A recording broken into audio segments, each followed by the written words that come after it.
Amen. La sainteté de Dieu.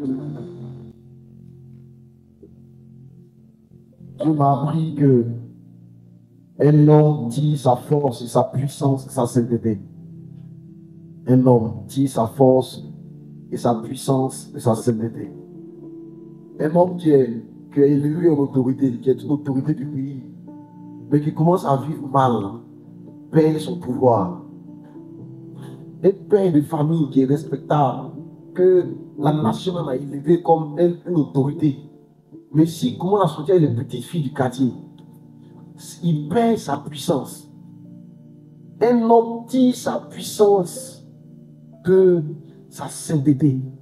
La sainteté est ce qui commande le respect. Qui fait que les gens te voient et t'honorent parce que tu es droit. Ce que tu dis et ce que tu fais se ressemblent. Ce à quoi tu ressembles, que ton comportement, c'est la même chose. Mais si tu es un gars bien, que la vie est élevée, on te trouve dans le fumoir, le couteau, tu perds tes grades, tes titres, tes honneurs. N'importe qui te manque de respect. Même si on dit que tu es un corps habillé, la nation t'a habillé, mais qu'on te voit en train de prendre 200 francs, 500 francs, l'esprit de bagarre. Un balanceur va te manquer de respect. Un homme tire son pouvoir de sa sainteté. Dieu est saint. Saint. Et à cause de ça, l'univers tout entier proclame, la création l'honore, le monde le respecte. Les hommes et les femmes du monde entier, ce matin, sont assemblés dans tous les pays et proclament sa sainteté. Est-ce qu'on peut proclamer par la acclamation la sainteté du roi des rois, la sainteté de Dieu du roi? Il est le Dieu qui te défend. Il est juste, il est droit, il est fidèle, il est bon, il manifeste.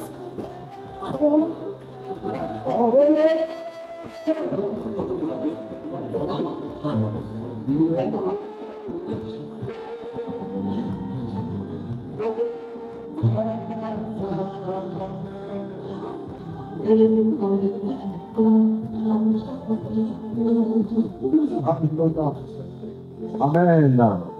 Donc, toi qui es là et qui a des problèmes avec la sainteté, tu dois retrouver ta sainteté. Parce que Jésus t'a donné le pouvoir sur les démons. Mais c'est parce que tu ne vis pas dans la sainteté que tu as perdu ton pouvoir. Quand tu dis Satan sort, il ne sort pas. Parce que ta parole a perdu sa puissance. Il dit, je vous donne le pouvoir de marcher sur les serpents et les scorpions. Mais toi, les serpents te poursuivent encore. Parce que tu as vendu ton droit d'aînesse. Donc, si tu es là ce matin, que tu entends ma voix, retrouve le pouvoir de la sainteté. Il y en a qui veulent vivre la sainteté, mais n'ont pas la force. Or, la sainteté est une bénédiction. C'est la grâce de Dan. Il dit, vous serez pour l'éternel un peuple saint. Reçois la grâce de la sainteté. La grâce qui fait que tu vis sans péché. Même que dans un environnement de péché, comme si tu es gardé. Tu n'as pas ces envies-là. Tu n'as pas ces désirs-là. Ton cœur est orienté vers les bonnes choses. Quand tu vois les mauvaises choses, ça te dit rien. La cigarette te dit rien. La drogue te dit rien. Le couteau te dit rien. Quand tu vas dans la douche, la masturbation te dit rien. Amen. Quand tu vois les jolis garçons à Abidjan, ça te dit rien. Tu vois les jolies filles, même les femmes claires, ça te dit rien. Reçois le pouvoir de la sainteté. Reçois le pouvoir de la sainteté. Alléluia. Amen. Nous allons prendre nos Bibles et retourner dans notre texte de base. Le texte que nous lisons depuis le début de cet enseignement. Nous sommes en train de lire un texte très puissant, Éphésiens chapitre 3, à partir du verset 14. Alors aujourd'hui, on va beaucoup lire Éphésiens. Amen. Éphésiens 3, verset 14. À cause de cela, je fléchis les genoux devant le Père. En fait, je devrais prendre ce texte à ma cœur maintenant. On a trop lu ça. Tiens-toi debout, s'il te plaît, là où tu es. On va lire ensemble la parole du Seigneur. Lisons en 3, 1, 2, 3. À cause de cela, je fléchis les genoux devant le Père. Tu qualifies son nom de famille dans les cieux et sur la terre, afin qu'il vous donne, selon la richesse de sa gloire, d'être puissamment fortifié par son esprit dans l'homme intérieur, en sorte que Christ habite dans vos cœurs par la foi, afin qu'étant enraciné et fondé dans l'amour, vous puissiez comprendre. Dis avec moi, comprendre. Ce matin, tu dois comprendre. Amen. Par la grâce de Dieu, je vais t'amener à comprendre. Et tu ne vas pas comprendre ça seul, tu vas comprendre avec tous les saints. Amen. Parce qu'ici, il n'y a que des saints. Je dis Dieu est saint. En principe, ceux qui prient les saints, on devait prier ton nom. Saint, toi, Dieu, on devait invoquer ton nom. Voyez, Dieu est saint. Alléluia. Dieu est saint.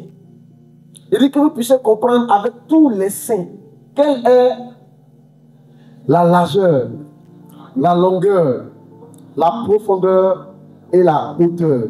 Je répète encore, quelle est la largeur, la longueur, la profondeur et la hauteur. Verset 19. Et connaître l'amour de Christ qui surpasse toute connaissance, en sorte que vous soyez remplis jusqu'à toute la plénitude de Dieu. Acclame la parole du Seigneur. Et assieds-toi, s'il te plaît. Amen. Merci Seigneur de nous parler ce jour. Merci de te révéler à nous.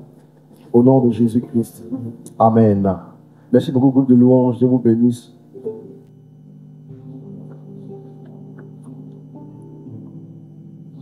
J'ai un message très important pour toi ce matin.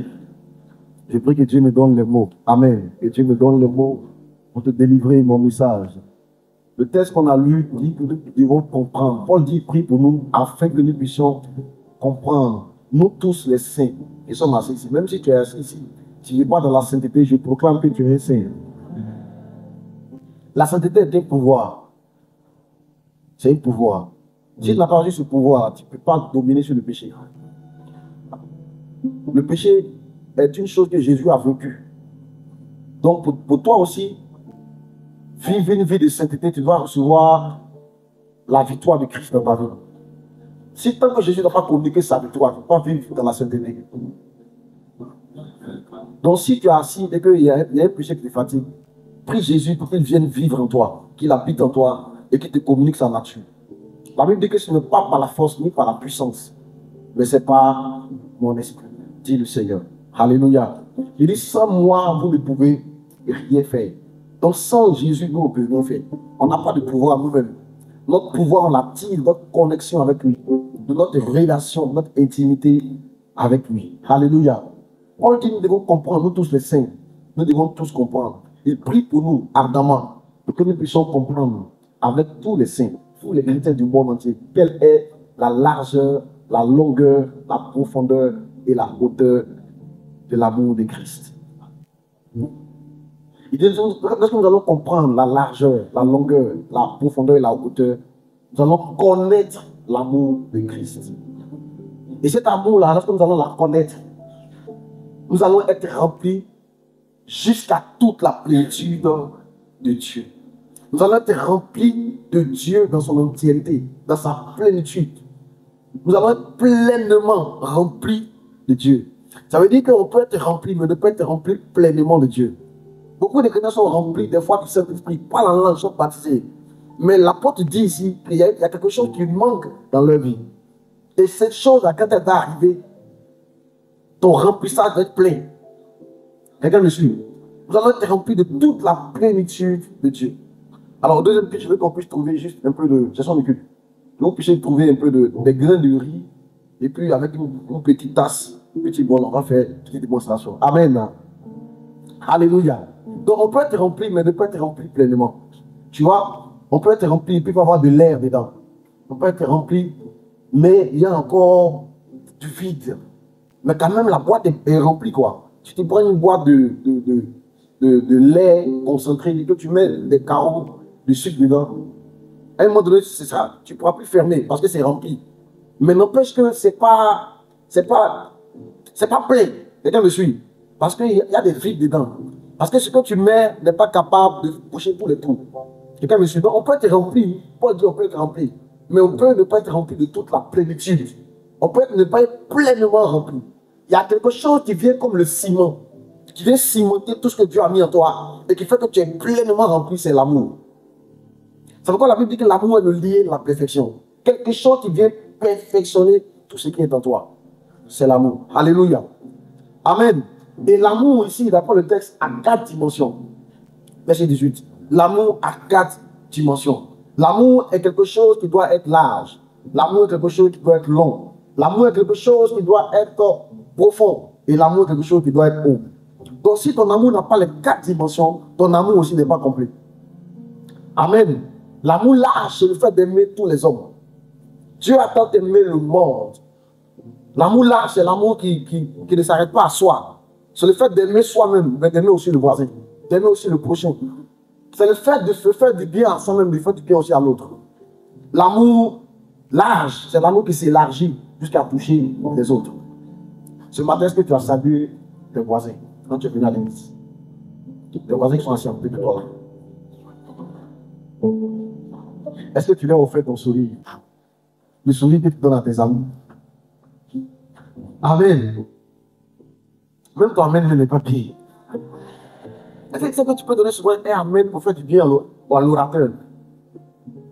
Des fois, j'ai envie de l'encourager. Quelqu'un il prêche. C'est un peu de dire amen. Oui, c'est de l'amour. C'est de l'amour. L'amour, c'est de faire des choses dans le but de faire du bien à quelqu'un. Et ce matin, je vais te parler d'un type d'amour qui est l'amour qui est très puissant. L'amour large est merveilleux. L'amour haut et l'amour long, c'est l'amour qui ne finit pas. C'est l'amour qui est capable de se renouveler. Les gens ont un amour, mais les gens ne l'aiment pas en longueur, ils n'aiment pas dans la durée. Beaucoup de couples souffrent du manque d'amour long. Parce que souvent, notre amour est un amour charnel. L'amour charnel, ce n'est pas aimer longtemps. Tu vois, si tu dis que tu aimes le hamburger. Ah, parce que moi, j'aime le hamburger. D'accord. Je t'invite, on va manger un hamburger. Et puis, après, je paie un hamburger 200 000 pour toi. Tu peux te fâcher même. Tu vois, tu peux te fâcher. Tu aimes les glaces. Puis, vite, on va manger glace. On fait de manger glace, tu es content. Lendemain, je viens encore chez toi. Je t'envoie des glaces. Tu es content. Lendemain soir, quand tu es à la maison, je suis encore là. Avec des glaces. Tu es content. Quand tu peux, je suis encore là avec des glaces de 5 000. Un moment donné, madame me a dit bizarre. Tu vois, Et puis je viens lundi matin là même, je viens achever même. Elle glace 300 000. Mais tu dis, tu aimes les glaces, non? Tu vois, l'amour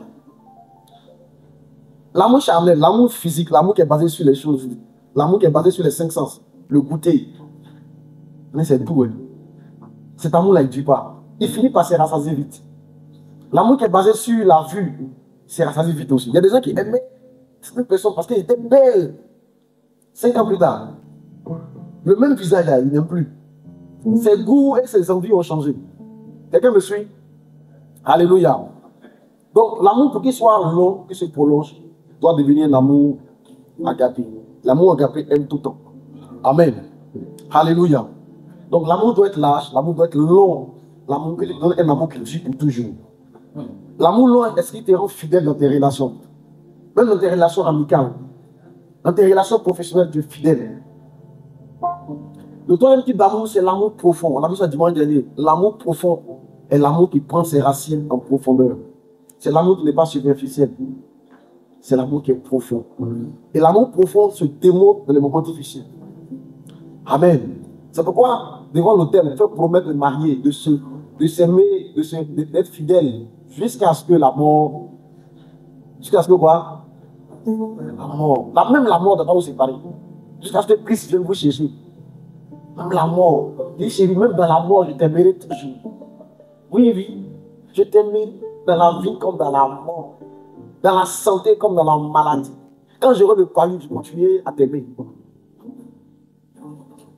Oui, oui. Alléluia. Mais il y a un autre type d'amour. Donc je vais te parler ce matin. C'est la hauteur de l'amour. Dis-moi la hauteur de l'amour. Alléluia. Oh, j'aime beaucoup cette dimension de l'amour. Cette dimension de l'amour, c'est la dimension élevée de l'amour.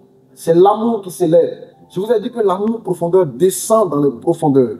L'amour en profondeur peut descendre au même niveau que des pécheurs. Descendre au même niveau, se mettre au même niveau que les. Paul dit avec les juifs, j'ai été comme juif. Avec les sans emploi, j'étais comme sans emploi. Bien que je sois travailleur, je peux m'asseoir avec des chômeurs, poser. Je peux aller vers les gens de conditions moindres que moi. L'amour en profondeur peut descendre dans les profondeurs. Et Jésus est descendu dans les profondeurs. Alléluia. Avec lui, il est descendu après sa mort dans les profondeurs de l'enfer pour aller prêcher l'évangile à ceux qui étaient encore enchaînés, qui étaient en prison. Donc nous aussi, nous devons descendre dans les profondeurs. Un homme qui n'aime pas prêcher l'évangile est un homme qui n'aime pas profondément. Parce que tu ne peux pas dire que tu aimes Dieu et puis ne pas vouloir que les hommes soient sauvés. Tu ne peux pas dire que tu aimes tes amis et puis tous ne sont pas sauvés, ça ne te dit rien. Tu ne peux pas dire que tu aimes tes parents et puis tu ne les prêches pas Jésus. Tu ne peux pas dire que tu les aimes. Parce que Jésus est le salut de l'humanité. C'est-à-dire qu'un jour, le monde dans lequel nous vivons va s'arrêter. Nous allons tous nous retrouver devant le trône et on va aller soit en enfer, soit au paradis. Toi, tu es au courant de ça. Mais tu te tais là-dessus. Ton amour n'est pas profond. Alléluia. L'amour en profondeur descend dans les profondeurs. Et le quatrième type d'amour, c'est l'amour en hauteur. Alléluia. Éphésiens chapitre 4, verset 8. À part du verset 8, on a lu ça dimanche dernier. La Bible dit, c'est pourquoi étant monté, pourquoi il est dit, pardon, étant monté en haut, il a amené des captifs. Et il a fait des dons aux hommes.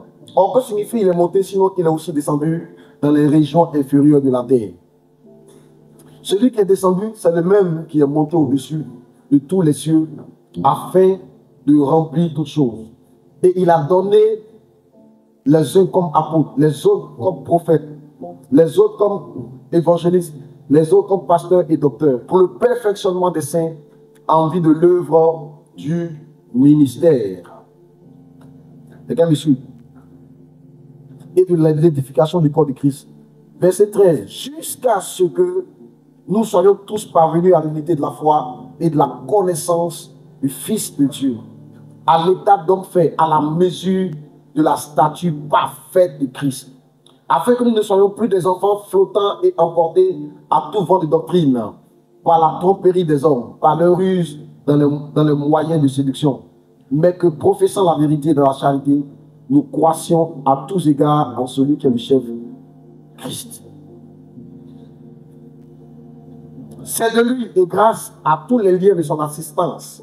Écoutez bien, c'est de lui et grâce à tous les liens de son assistance que tout le corps bien coordonné et formant un solide assemblage tire son accroissement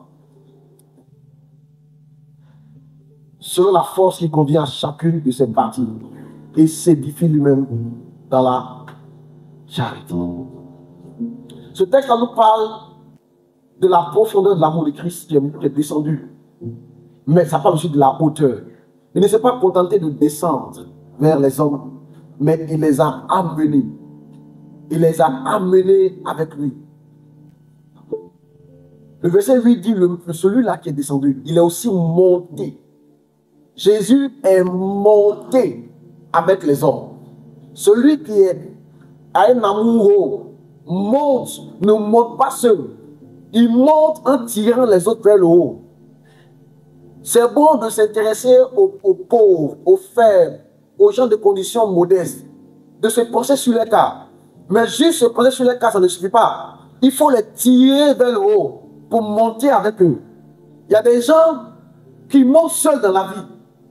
Il est dans l'entreprise, lui seul on le nomme, lui seul il reçoit des promotions, lui seul il avance. Mais il ne fait pas avancer les autres.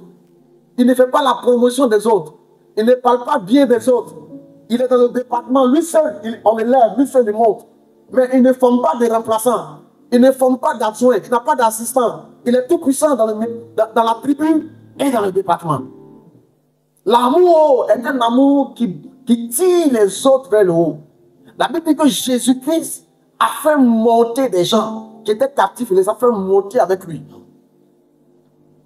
Et il les a fait, eux aussi, prophètes, évangélistes, apôtres, docteurs et pasteurs. Jésus est venu sur la terre comme un pasteur, comme un prophète, comme un évangéliste, comme un docteur, comme un apôtre. Mais il n'a pas voulu être le seul. Quand il est mort, il est monté avec plusieurs. Et il a fait de nous des pasteurs, des évangélistes, des apôtres, des prophètes et des docteurs. Quelqu'un entend ma voix? La hauteur de l'amour fait que tu te lèves avec les autres. Celui qui aime haut, il aime manifester quelque chose de puissant, aider les autres, aimer les autres, faire du bien aux autres, aider les autres à se réaliser. Une maman qui aime, qui a un amour, elle fait élever les gens jusqu'à ce qu'ils réussissent dans leur vie. Quelqu'un entend ma voix? Alléluia. Tu vas prendre la hauteur de l'amour. Tu vas prendre la hauteur de l'amour. Alléluia. Tu ne dois pas être le seul boss de la famille. Je dis, tu ne dois pas être le seul boss de la famille. Tu ne dois pas être le seul bouton de la famille. Tu n'es pas capable d'aider quelqu'un parce que tu veux que quand il y a les réunions, soit toi seul qu'on attend. Ouais, le boss arrive, puis on t'attend. Nous, les enfants, de notre amour doit être haut. On doit élever les autres. C'est ça que tu vois, je disais à mes fils, je dis, portez, la Bible dit, Jésus dit, si vous portez beaucoup de fruits, ce que vous demanderez à mon Père, il le fera. Donc, nous avons été plantés dans la mesure de porter du fruit. Porter du fruit, quand une mangue a fini par porter, c'est qu'on a planté la mangue, elle a grandi, elle a fini par produire d'autres mangues. Quand on plante une mangue, ce n'est pas pour qu'elle donne des œufs, c'est pour qu'on puisse dire qu'elle porte du fruit, c'est qu'elle a produit d'autres mangues. Et quand un chrétien, un enfant de Dieu, est appelé à se reproduire, ce que Dieu t'a donné comme don, comme talent, si ton amour est haut, tu vas affronter d'autres pianistes. La hauteur de l'amour va t'amener à tirer les autres jeunes de l'église pour qu'ils s'intéressent à la musique, pour que le don que Dieu t'a donné, tu puisses le communiquer aux autres. La hauteur de ton amour te fait te reproduire, te fait porter du fruit. Tu ne dois pas être le seul chant de l'église. Je dis, tu ne dois pas être le seul chant. Moi, je ne veux pas être le seul prédicateur à l'église. Je veux que toi aussi tu prêches avec moi. Moi, je veux prêcher avec toi le mercredi et le dimanche. Mais des jours, quand je me réveille, je ne suis pas en forme. J'ai envie de me reposer. Aujourd'hui, j'ai envie de me reposer. Clairement, il dit à ma fille, aujourd'hui, je n'ai pas envie de prêcher même. Donc, en fait, si tu étais prêt, aujourd'hui, c'est toi qui serais ici. Alléluia. Vous parlez même des papiers, mais comment vous demandez? Moi, j'ai envie de monter avec toi. Je veux monter avec toi. Moi, je veux monter avec toi. On va te prêcher comme ça jusqu'à... Même à ta mort, on va venir prêcher encore avant tes funérailles. Hey! Toi aussi, tu dois nous prêcher aussi. Toi aussi. Tu dois gagner des âmes aussi. On t'a évangélisé, on t'a parlé de Jésus. Tu es venu. Tu as vu que c'est intéressant. Tu dois aller enfanter. Tu dois porter du fruit. Il doit y avoir d'autres comme ça, comme toi dans ta famille. Beaucoup comme ça. Après toi. Toutes tes soeurs doivent se convertir, tes frères, ton papa, ta maman, ils doivent aimer Jésus aussi. Eux aussi, ils doivent parler en langue, prier en langue. Ils doivent recevoir des dons, des visitations des anges, entendre Dieu. Eux aussi, ils doivent grandir, voir dans le surnaturel. Ils doivent être comme toi. Imagine toute ta famille est comme ça, imagine. Imagine, toi, il faut imaginer. Réunion de famille. Hey! Imagine votre réunion de famille. On aurait pu faire une réunion de famille dimanche, dans tu connais. Pour réunir les familles, vous faites ça dimanche, parce que vous voulez parler dans la famille. La plupart sont des païens. Sinon, si la crainte de Dieu vient s'installer là, vous allez trouver un autre jour que le Dieu du Seigneur fait une réunion de famille. Et tu vas voir la grâce qui va descendre dans votre famille. Le fait que vous craignez Dieu, que vous sanctifiez le jour du Seigneur, que vous sanctifiez Dieu dans votre famille. Lorsque vous allez vous rassembler pour invoquer le nom de l'Éternel pour la famille, en début d'année, vous allez voir les prodiges et les miracles qui vont avoir lieu au cours de l'année. Le chômage va prendre fin. Vos jeunes gens vont travailler. Les femmes vont se marier. Il va y avoir des voyages, des bourses d'études à l'étranger. La grâce va descendre de ta famille. Là où il y avait que des vigiles, il va y avoir des médecins, des infirmiers, il va y avoir des magistrats, des commissaires de police. Même si ce n'est pas dans vos générations, Dieu va faire descendre la génération de vos enfants. Est-ce que quelqu'un entend ma voix? Tu dois monter avec les autres. Ne monte pas seul. L'amour en hauteur monte avec les autres. L'amour en hauteur élève les autres. L'amour en hauteur parle bien des autres. Quelqu'un qui aime qu'on parle seulement bien de lui ou bien d'elle, ton amour n'est pas en hauteur. Quand on entend parler bien de quelqu'un, ça te gêne. Tu veux couper et mettre la causerie.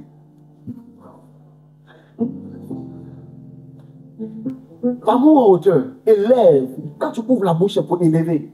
Un homme qui aime sa femme en hauteur, il lui parle bien, il parle bien d'elle. Tout le temps. Tout le temps, ces mots, c'est des compliments. Oh, ma femme, tu es trop jolie. Oh, ma femme, vraiment. Regarde comment tes yeux brillent ce matin.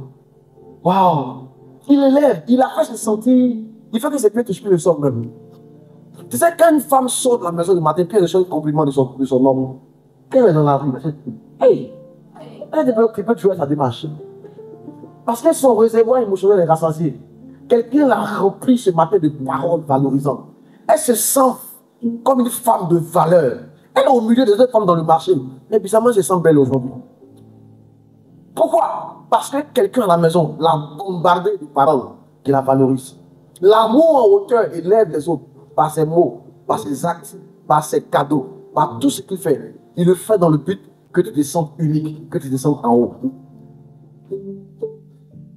Jésus a aimé comme ça. Il est venu comme le Fils de Dieu, comme le messager, comme le prophète. Il est venu nous annoncer des choses qui allaient arriver. Il est venu comme l'évangéliste pour prêcher l'évangile. Il est venu comme le docteur pour enseigner les Écritures. Il est venu comme l'apôtre, celui qui a établi d'autres apôtres. Il est venu comme étant un homme de Dieu, de miracles et de prodiges. Mais il n'a pas voulu rester le seul. Il dit, si vous croyez en moi, vous ferez les œuvres que je fais. Et d'ailleurs, vous ferez même de plus grandes. Toi, tu es pas que les gens te dépassent. C'est pourquoi même quand tu entends dire quelqu'un a préparé son examen, tu ne lui enseignes pas tout. Tu ne lui dis pas tout. Même quand tu enseignes à l'école, à l'église, on te connaît comme étant un bon tonton. Mais à l'école, là, tu es méchant. Mais tu n'enseignes pas tout. Tu caches un peu. Mais c'est toi le maître. Jésus dit, si vous croyez en moi, vous allez faire les œuvres que j'ai faites. Vous allez faire même de plus grandes. Moi, je veux que mes fils prêchent mieux que moi. Qu'ils aient de plus grandes églises. Oh, elle ne me répond pas parce que...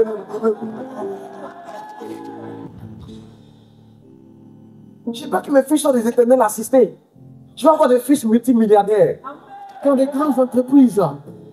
des fils qui ont des jets privés, même si moi je vous promets à vélo, je serai content. Je veux que ma bassinet ait plus de points que moi au bas. Le Sénégal les mentionne très bien ici. Je veux ça. Alléluia. Je veux que mes jeunes puissent occuper les plus grandes fonctions dans le pays. Je veux avoir des magistrats ici. Je veux avoir des autorités militaires, des autorités de la justice. Je veux avoir des footballeurs de très haut niveau ici, qui signent des contrats de milliards de francs CFA. Je veux. L'amour en hauteur veut tirer les gens pour les faire monter. Les faire monter. C'est pourquoi l'amour en hauteur, en réalité, c'est l'amour de Dieu. C'est la façon dont Dieu est en haut, comme Dieu aime. Dieu n'a aucun problème pour te voir élevé.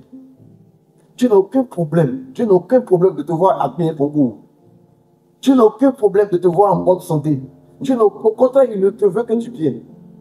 Dieu n'a que de bons projets pour toi. Dieu n'a que de bons plans, de bonnes idées pour toi. Dieu, quand il regarde ta vie, il ne voit pas les défauts. Il ne voit pas ce que les hommes critiquent. Il voit le bien qu'on peut tirer dedans pour t'aider à monter. Pendant que tu es en train de lutter et que les gens sont en train de te lapider pour te tuer à cause de ton péché, Dieu est en train de regarder comment il va t'aider à te relever. Un jour, les gens ont envoyé une femme vers Jésus. Ils ont dit, Seigneur, elle a été trouvée en flagrant délit d'adultère. Flagrant délit, là, ça veut dire qu'on t'a attrapé même pendant que tu es en train de le faire. C'est pas pour dire non, on dit qu'elle a fait. C'est flagrant, c'est visible. On a attrapé la femme là. Elle était avec un homme marié. Ou bien elle-même, elle était mariée. Et puis elle est un petit pompier au quartier pour éteindre son feu. Comme son mari est devenu vieux et puis il ne peut plus faire là. Il y a un petit pompier qui est là, qui quand elle est en chaleur, ce pompier éteint le feu. Et le pompier était sur elle en train de verser l'eau pour éteindre le feu, et puis on l'a attrapé. Donc c'était flagrant. Et on l'a envoyé vers Jésus. On dit cette femme-là, Moïse a dit qu'on doit la lapider. Toi, Jésus, tu dis quoi? Il a dit, le Seigneur s'est mis à écrire sur le sol. Il a laissé le gars, il a laissé la femme, et ceux qui étaient là, ils écrivaient sur le sol. Il leur dit que celui qui n'a jamais péché lance le premier la pierre. Moïse a dit, il faut lapider. Mais moi, je vous dis que celui qui n'a jamais péché jette le premier la pierre.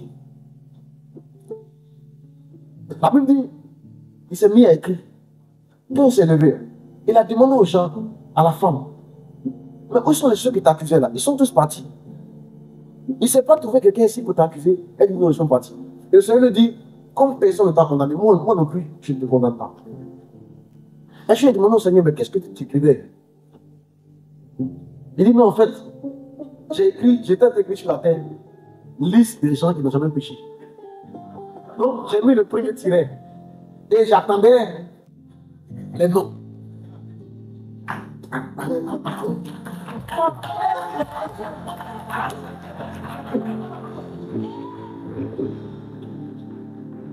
Donc, comme j'étais là, depuis j'entends pas les noms.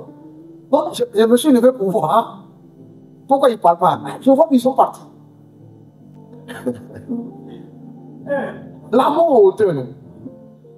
Le Seigneur dit à la femme, va et ne pêche plus. Ça veut dire, l'amour en hauteur, cherche comment te relever. Ne cherche pas comment t'écraser. Un homme qui est déjà à terre, quelqu'un qui a déjà péché. Si tu lui dis que tu es péché, en cause que tu l'as aidé. Quelqu'un qui n'a pas à manger. Si tu ne peux pas l'aider à se relever, laisse-le.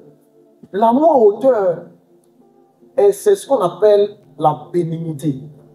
La bénignité, c'est l'art de s'intéresser à ce qui est bénin, à ce qui est plus petit que toi. Et ce matin, je vais te parler de l'histoire d'une femme qui a manifesté ce type d'amour. Elle s'appelle Rahab. Dis avec moi, Rahab. Dis avec moi, Rahab. Amen. Amen n'est pas chez toi. Josué, chapitre 2. On est au début du livre de Josué. Moïse est décédé. Et Moïse était un homme qui aimait en hauteur. Donc il a formé un disciple qui s'appelait Josué. Josué, au chapitre 1, était quelqu'un qui avait peur, qui était inquiet par rapport à la mission. Parce que la mission était une grande mission, conduire Israël vers la terre promise. Alors Dieu veut trouver Josué pour lui parler Et c'est le texte qu'on connaît tous. Jésus chapitre 1, verset 8. Dieu dit à Jésus que ce livre, l'amour de son fond de ta bouche, médite-le jour et nuit. J'espère que tu connais ça. Si tu ne connais pas ça, je te l'apprends. Amen. Et je t'encourage à le lire. Et au chapitre 2, Josué envoie des espions. À la fin du chapitre 1, Josué envoie des espions dans une ville qu'on appelle Jéricho. Amen. Et les espions arrivent parce que Jéricho, en réalité, c'est la première ville. Une ville qui est juste à une douzaine de kilomètres de Jourdain. Donc c'est la première ville même, avant même d'entrer même à la terre promise. Et Josué, ils sont juste à 12 km de Jourdain, donc ils ne sont pas loin. Israël a marché des kilomètres depuis l'Égypte jusqu'à là. Et son maître est mort et Josué prend la relève. Josué dit, bon, il va envoyer des espions pour aller à Jéricho, pour aller explorer un peu la ville de Jéricho. Et au verset 2, les hommes sont entrés, ils sont arrivés dans la nuit à Jéricho pour explorer le pays. Ils tombent sur une dame qu'on appelle Rahab. Viens moi Rahab. Alléluia. Donc le roi de Jéricho, lui aussi, il a appris qu'il y a des espions juifs qui sont dans la ville. Donc le roi a envoyé, dit à Rahab, fais sortir les hommes qui sont venus chez toi, qui sont entrés dans ta maison. Car c'est pour explorer tout le pays qui sont venus. La femme prit les 2 hommes et les cacha. Et elle dit, il est vrai que ces hommes sont arrivés chez moi, mais je ne savais pas d'où ils étaient. Et comme la porte a dû se fermer la nuit, ces hommes sont sortis. J'ignore où ils sont allés. Hâtez-vous de les poursuivre et vous les atteindrez. Elle les avait fait monter sur le toit et les avait cachés sous des tiges de lin qu'elle avait arrangées sur le toit. Ces gens les poursuivirent par le chemin qui mène au gué de Jourdain et l'ont fermé à la porte après qu'ils fuient sortis. Donc voilà des gens qui sont dans un pays étranger, des espions. Leur vie est en danger de mort. Ils tombent sur une dame qu'on appelle Rahab, une femme qui était une femme de mauvaise vie, une prostituée. Tu sais, dans la Bible, on ne donne pas le nom au hasard. Si on dit Rahab, la prostituée, ça veut dire que c'était son métier. Ce n'est pas un truc qu'elle a fait un week-end pour se dépanner parce qu'elle avait besoin d'argent. Elle allait s'inscrire sur le canton pour se dépanner un week-end. Elle a certaines pays, une bouclette professionnelle. Et la Bible dit que sa maison était sur la muraille de la ville. Donc elle n'habitait pas à l'intérieur de la ville. Sa maison était dans les hauteurs. Et on avait écrit dessus, ici, résidence Rahab, la prostituée Pro Max. Donc on la connaissait. C'était une femme professionnelle dans son métier. Elle connaissait son travail. Donc le jour où le roi a appris que les gens étaient chez elle, il a envoyé les gens chez Rahab, la prostituée. Il dit, toi, tu n'as pas dit tu es un garçon. Les deux qui sont venus là, ce ne sont pas des clients. Hein. En fait, ce sont des mercenaires. Ils sont venus pour faire un reportage sur notre maison, notre pays, pour qu'on détruise notre pays. Elle a vu que ces hommes étaient en danger de mort. Elle pourrait les livrer. La Bible dit qu'elle les a gardés. Elle les a fait monter sur sa toiture. Et puis elle les a couverts avec elle. Alléluia. La miséricorde, c'est le fait de tendre une corde pour aider quelqu'un à se sortir de la misère. C'est le fait d'aider quelqu'un qui est déjà à terre à se relever. C'est le fait de ne pas achever quelqu'un qui est déjà blessé. Ces gens n'étaient pas dans leur pays. Leur vie était menacée par un roi et par une armée entière qui les recherchait. Elle aurait pu les livrer. Elle dit non, je vais leur faire grâce. Je vais les protéger jusqu'à ce qu'ils partent ici. On dit Amen. Amen. Alléluia. Alors au verset 13. Alors au verset 13, la femme parle aux espions. Donnez-moi l'assurance que vous laisserez vivre mon père, ma mère, mes frères, mes soeurs et tous ceux qui appartiennent et que vous nous sauverez de la mort. Elle sait que ces gens-là, c'est des Israéliens et que le Seigneur est avec eux. Partout où ils passent, ils tuent les gens. Elle est en train de leur faire du bien. Mais elle n'est pas juste en train de dire non, à cause de ce que j'ai fait pour vous là. Quand vous allez venir là, souvenez-vous de moi. Elle est en train de plaider pour son père, sa mère, ses frères, ses soeurs, ses amis et ses connaissances. Les gens qui manifestent l'amour en hauteur, ils ne cherchent pas à s'en sortir seuls dans la vie. ils cherchent à s'en sortir, mais ils aident les autres aussi à s'en sortir. Quelqu'un entend ma voix? Alléluia. Ces hommes lui répondirent, nous sommes prêts à mourir pour vous, si vous ne divulguez pas ce qui nous concerne. Et quand l'Éternel nous donnera le pays, nous assurons envers toi avec bonté et avec fidélité. Maintenant, je veux que tu ailles avec moi, prends ta Bible avec moi dans Matthieu chapitre 1. Tu vas voir ce qui est devenu Rahab. Cette Rahab-là, quand Israël est venu pour prendre la ville de Jéricho, Jéricho est tombé. Plus tard, les murs ont été brisés. Le Seigneur a pris, Israël a pris Jéricho. Mais Rahab et toute sa famille ont été gardés. La miséricorde ou la bénignité est quelque chose qui te revient toujours. Le fait d'aider les autres à s'en sortir est quelque chose de bénéfique pour toi et ta descendance. C'est la grâce qui t'aide toi-même à te lever bien haut. C'est la grâce de l'élévation. L'amour en hauteur fait que Dieu t'élève. Celui qui aide les autres à se lever, Dieu l'élève encore plus haut. Pour qu'il aide encore d'autres à se lever encore plus haut. Quelqu'un entend ma voix? Regardez si on parle de la généalogie de qui? De qui? Qui est Jésus-Christ? C'est qui? C'est un vieux bété qui a gagné. C'est qui Jésus-Christ? Aide-moi. J'ai pas vu. Qui est Jésus-Christ? C'est le fils de qui? C'est le fils de Dieu. C'est pas ça. Jésus, le fils de Dieu, est venu sur la terre. Et on est en train de faire sa généalogie, son arbre généalogique. On est en train de parler de ses ascendants. La famille dans laquelle il est né là. Quels sont les gens, quels sont ses ancêtres et ses aïeux, ses parents, ses grands-parents, jusqu'à ses aïeux de la famille dans laquelle il est né. Et regardez, on parle de la généalogie de Jésus-Christ, fils de David, fils d'Abraham. Avance. Abraham engendra qui? Isaac. Isaac engendra Jacob engendra et ses frères. Verset 3. Judas engendra. Tu dis pas un mot, tu es fâché matin. Judas engendra Tamar, Pharez et Zara. Pharez engendra Esrom. Esrom engendra Aram. Aram engendra Aminadab. Aminadab engendra Naasson. Naasson engendra Salmon. Salmon engendra Boaz. De qui? De Rahab. Cette femme prostituée qui était dans un pays étranger. On parle de la descendance des Juifs, des hommes qui ont marqué le peuple juif. Et on parle du puissant de notre Jésus-Christ. On parle de ses ascendants. Et son nom sort dedans. Est-ce que quelqu'un comprend ce que je dis? Salomon engendra Boaz de Rahab. Boaz, cet homme riche, qui a fini par épouser une belle jeune fille qu'on appelait comment? Ruth.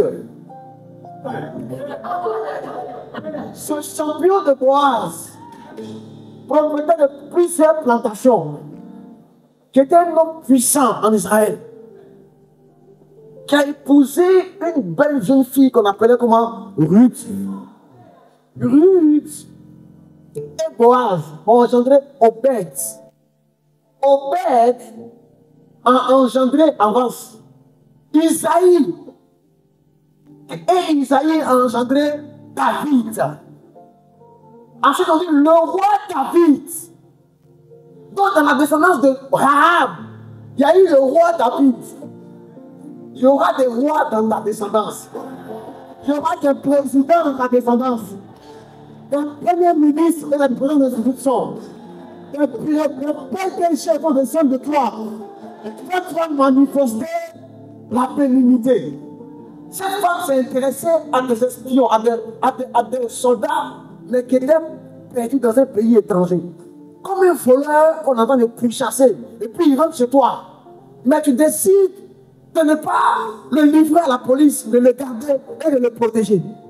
C'est ce qu'elle a fait. À cause de cette grâce, elle est rentrée dans le peuple juif. Elle a épousé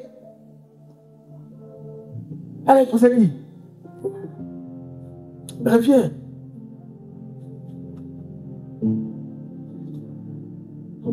Elle a épousé Salmon. Et elle a enfanté, elle était la maman de Boaz.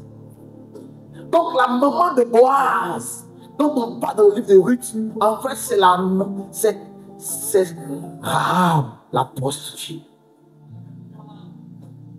Mais dans le Nouveau Testament, hein, on ne dit plus la prostituée. Dans l'Ancien Testament, on s'appelait la prostituée.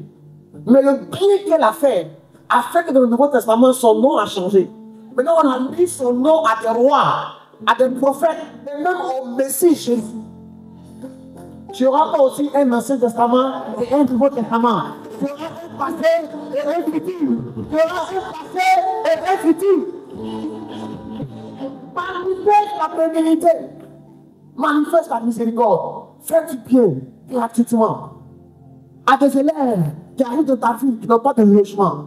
Fais du bien à ce qui est béni. Parce que ce que Dieu veut utiliser pour te bénir apparaît toujours comme quelque chose de faible. Quelque chose qui n'a pas de valeur. Jésus lui-même s'est élevé au milieu de nous comme une faible plante. Il n'avait ni beauté, ni éclat pour attirer les regards.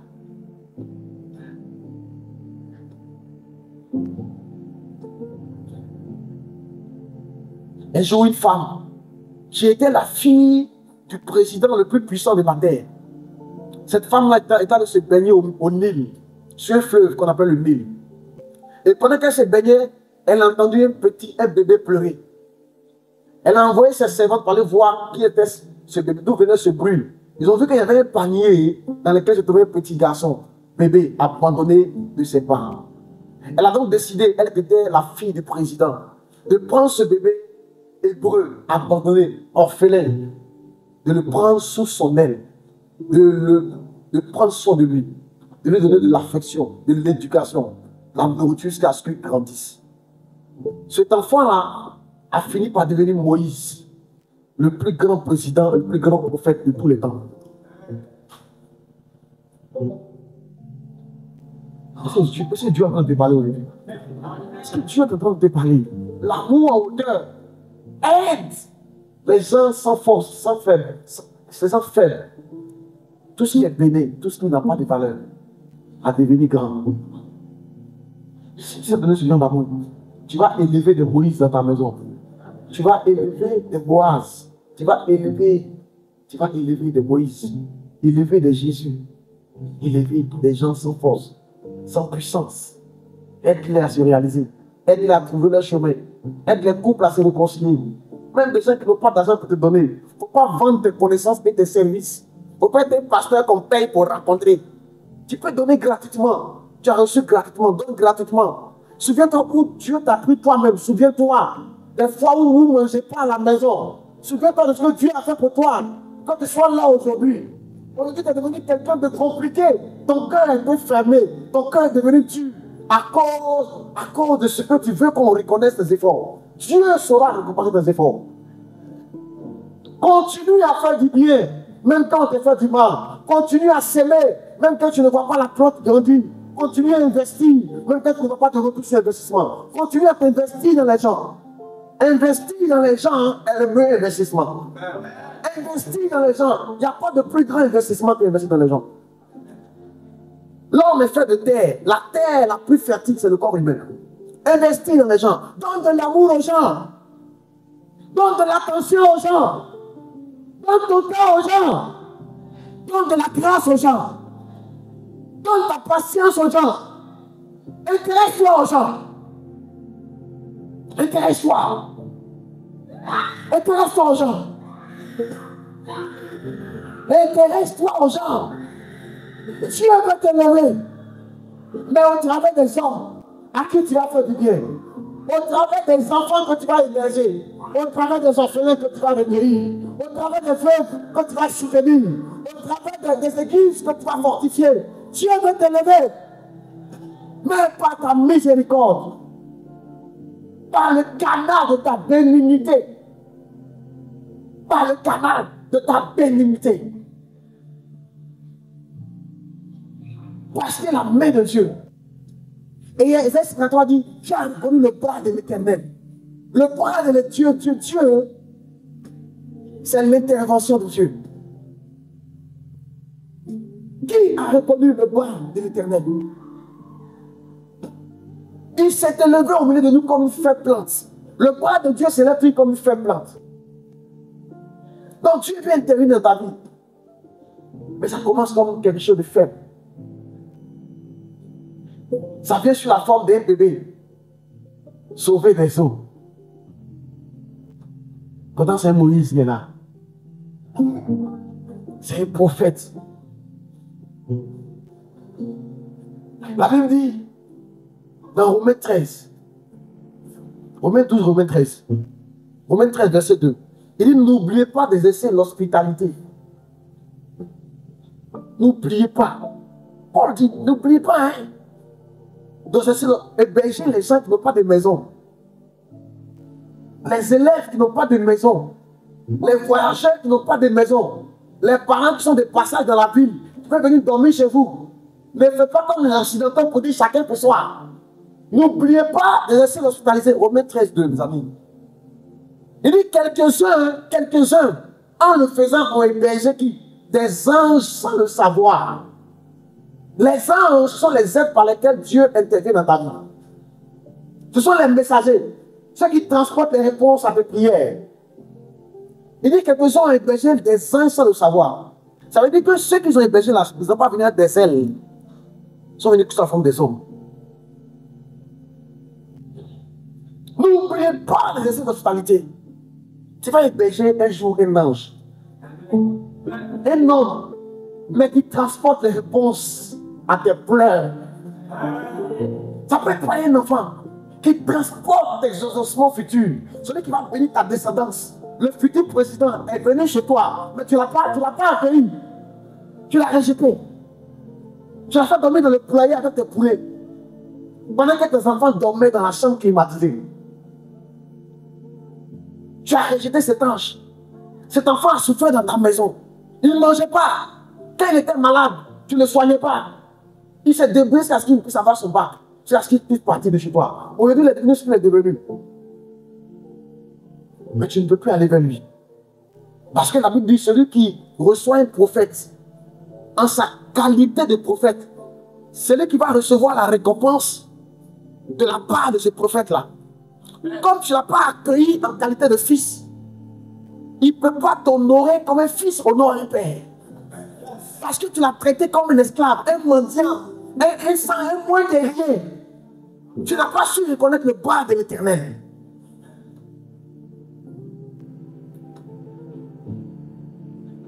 Tu n'as pas su reconnaître le temps où tu as voulu te visiter.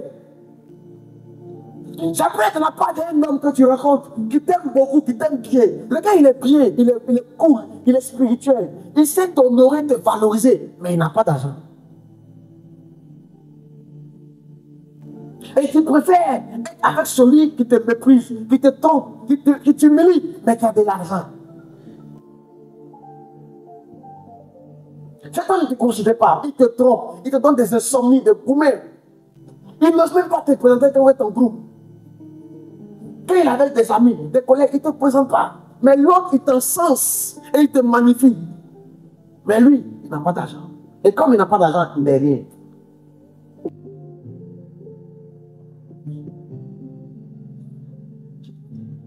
Dieu nous parle ce matin. Dieu nous parle ce matin. Oh. Dieu nous parle ce matin. Oh. Intéressons-nous aux gens. Oh. Aimons les gens. Oh. J'ai dit, aimons les gens. Et tirons les gens vers le haut. Que Dieu te bénisse à tout moment.